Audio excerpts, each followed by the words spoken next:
Subscribe करें हमारे YouTube channel को और बेल आइकन को प्रेस करें हमारे लेटेस्ट वीडियोस को देखने के लिए।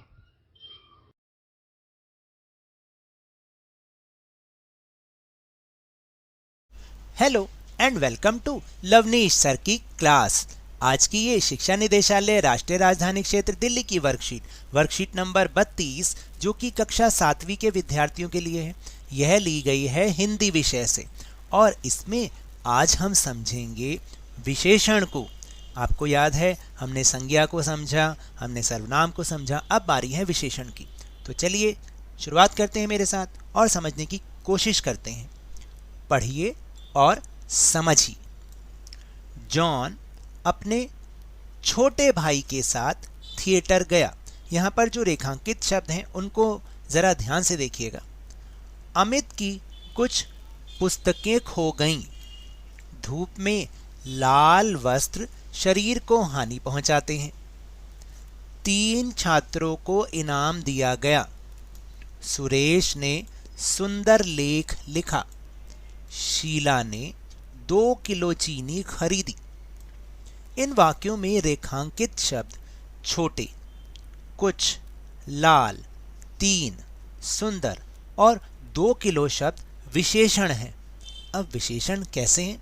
ये शब्द क्रमशः भाई, पुस्तकें, वस्त्र, छात्रों, लेख, चीनी आदि संज्ञा शब्दों की विशेषता बता रहे हैं। यानी जो शब्द संज्ञा या सर्वनाम की विशेषता को बताएं उन्हें हम विशेषण कहते हैं। जैसे अभी हमने समझा कि जॉन अपने छोटे भाई के साथ थिएटर गया। अब जॉन क्या है? जॉन तो एक संज्ञा है क्योंकि किसी का नाम है ना, याद है ना, नाम वाले शब्दों को संज्ञा कहते हैं और जो संज्ञा के स्थान पे शब्द यूज होते हैं उनको सर्वनाम कहते हैं। तो जॉन संज्ञा हो गया। तो जॉन के बारे में क्या बात बताई जा रही है कि वो छोटे भाई के साथ गया। तो जो छोटे हुआ वो क्या हुआ? विशेषण हुआ। यानी जो संज्ञा के बारे में कुछ भी बताएं या सर्वनाम के बारे में कुछ भी बताएं, अच्छा बुरा कैसा भी, वो विशेषण शब्द होते हैं। संज्ञा और सर्वनाम की विशेषता बताने वालों को शब्दों को विशेषण कहते हैं, जैसे सुंदर, लाल आदि।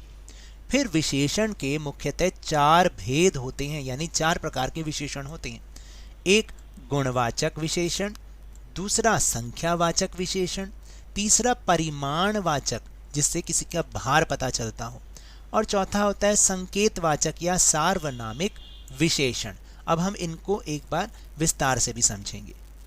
आज हम केवल 2 भेदों के बारे में ही जानेंगे और उस पर आधारित कुछ उदाहरणों को करने की कोशिश भी करेंगे। जैसे पहला जो प्रकार है विशेषण का वो है गुणवाचक विशेषण। जो शब्द संज्ञा और सर्वनाम के गुण, दोष, रंग, आकार, अवस्था आदि का बोध कराते हैं वे गुणवाचक विशेषण कहलाते हैं। यानी जो भी गुण बताएं, गुण का मतलब जो भी उसके बारे में, चाहे उसकी अच्छी बात या बुरी बात, उसका रंग, आकार या अवस्था क्या है, ये सारा गुणवाचक कहलाते हैं। जैसे समीर साहसी बालक है, साहसी उसका गुण हो गया ना। हरिश्चंद्र और कर्ण बहुत बड़े दानी थे, तो इसमें क्या हुआ? बड़े और पहले वाले में साहसी, ये दोनों ही गुणवाचक विशेषण है। अंगुलीमाल बहुत क्रूर डाकू था, मतलब बहुत ही जालिम डाकू था, तो क्रूर इसमें गुणवाचक विशेषण हो गया। गरीब आदमी को क्या नहीं झेलना पड़ता, तो यहाँ पर क्या हुआ? गरीब उसकी अवस्था को बता रहा है, क्रूर में उसके दोष को बता रहा था और दानी और साहसी में उसके गुणों को बता रहा था। जैसे मुंजाल का शरीर सुडौल है, यानी बहुत ही बढ़िया आकार का है, तो यहाँ पर आकार बता रहे हैं, इसका मतलब ये गुणवाचक विशेषण हुआ। फिर इसके बाद बात करते हैं संख्यावाचक विशेषण की। जो विशेषण शब्द किसी संज्ञा या सर्वनाम की संख्या या क्रम का बोध कराते हैं उन्हें संख्यावाचक विशेषण कहते हैं। यानी जिसमें भी हमें संज्ञा या सर्वनाम की संख्या का पता चल रहा हो कि कितना है उसके पास, तो उसको हम संख्यावाचक विशेषण कहते हैं। ये संख्यावाचक विशेषण भी 2 प्रकार के होते हैं, एक निश्चित संख्यावाचक विशेषण और एक अनिश्चित संख्यावाचक विशेषण। निश्चित का मतलब जिसमें संख्या निश्चित हो और अनिश्चित का मतलब जिसमें संख्या का ना पता हो कि कितना है। जैसे निश्चित संख्यावाचक विशेषण क्या होते हैं कि जिन विशेषण शब्दों से उनकी निश्चित संख्या का पता चले तो उन्हें हम निश्चित संख्यावाचक विशेषण कहते हैं। जैसे कक्षा में 40 बच्चे हैं। भाई आपको पता होगा ना आपकी कक्षा में कितने बच्चे हैं, अगर पता है तो वो संख्यावाचक विशेषण होता है, नहीं पता तो क्या होता है, अनिश्चित संख्यावाचक विशेषण। जैसे अगला वाक्य है, उसने मुझे 10 आम दिए, यानी संख्या निश्चित है तो वो हुआ निश्चित संख्यावाचक विशेषण। उसे दौड़ में पहला स्थान मिला, पहला यानी निश्चित है तो निश्चित संख्यावाचक विशेषण। अब देखते हैं अनिश्चित संख्यावाचक विशेषण क्या होते हैं। जिन विशेषण शब्दों से किसी निश्चित संख्या का पता नहीं चलता उन्हें अनिश्चित संख्यावाचक विशेषण कहते हैं। जैसे कक्षा में कुछ लड़के बैठे हैं, जैसे मान लो आपको नहीं पता कि आप बोलो कि मेरी कक्षा में बहुत सारे लड़के पढ़ते हैं या बहुत सारी लड़कियां पढ़ती हैं, तो बहुत सारी में तो कितनी भी हो सकती हैं, तो ये अनिश्चित हुआ, अनिश्चित संख्यावाचक विशेषण। कल आंधी में कई पेड़ उखड़ गए, नहीं पता कितने, तो ये अनिश्चित हुआ। मेरे पास बहुत टॉफियां हैं, ये भी अनिश्चित संख्यावाचक। मेले में कम लोग आए, ये भी जो कम है वो अनिश्चित हो गया। और सभी लोगों को अंदर बुला लो, अब सभी में कितने ये नहीं पता ना, तो ये भी अनिश्चित संख्यावाचक विशेषण है। तो चलिए अब हम देखते हैं कि हमने क्या सीखा। नीचे दिए गए वाक्यों में विशेषण शब्द को रेखांकित कीजिए। तो आपके लिए यहाँ पर कुछ वाक्य लिखे हुए हैं, उसमें जो विशेषण शब्द हो उसको आपको रेखांकित करना है। तो पहले आप समझिएगा, मैंने आपकी हेल्प की है लेकिन आप उसको समझिएगा जरूर, ऐसे ही बिना देखे मत लिख दीजिएगा। जैसे पहला वाक्य है, रेखा के पास सुंदर बस्ता है। अब सुंदर, बस्ता क्या है, बस्ता क्या है, संज्ञा है। रेखा भी क्या है, रेखा भी संज्ञा है। तो रेखा के बारे में कोई बात बताई जा रही है कि उसके पास सुंदर बस्ता है, तो सुंदर विशेषण। फिर दूसरा वाक्य है कि आज स्कूल में 8 छात्रों को इनाम दिया गया। स्कूल क्या हुआ, संज्ञा हुआ, क्योंकि किसी स्थान के नाम को भी संज्ञा कहते हैं और वहाँ पर उसके बारे में बताया जा रहा है कि 8 छात्रों को इनाम दिया गया, तो 8 क्या हुआ, ये है विशेषण।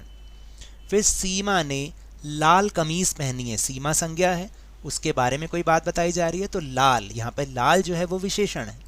फिर 4 किलो सेब ले आओ, सेब क्या है, संज्ञा है, संज्ञा के बारे में कुछ बात बताई यानी 4 किलो है वो, तो 4 किलो क्या हुआ, विशेषण हुआ।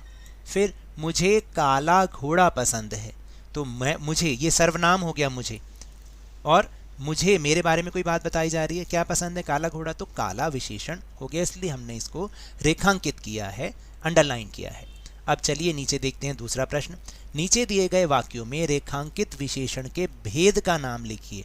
तो यहाँ पर पहले से ही रेखांकित कुछ शब्द हैं, वो बताना है आपको कि ये विशेषण का कौन सा भेद है। जैसे पहला वाक्य है कि विद्यालय में कम बच्चे आए थे, अभी मैंने ऊपर आपको समझाया था कम, जहाँ पर निश्चित नहीं है, तो ये हो गया अनिश्चित संख्यावाचक विशेषण। फिर सुमन चतुर है, उसका गुण बता रहे हैं ना, तो ये हुआ गुणवाचक विशेषण। इसके बाद है इस गली में तीसरा घर मेरा है, निश्चित हो गया तीसरा घर मेरा है, तो निश्चित संख्यावाचक, और तीसरा संख्या भी बता रहा है, निश्चित संख्या बता रहा है, तो निश्चित संख्यावाचक विशेषण।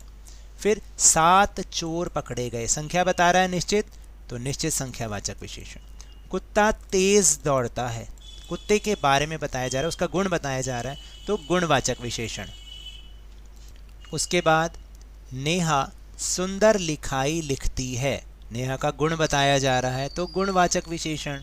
फिर वर्षा में कई लोग भीग गए, अब कई तो हमें संख्या बता रहा है लेकिन कितनी संख्या, अनिश्चित, तो ये हुआ अनिश्चित संख्यावाचक विशेषण।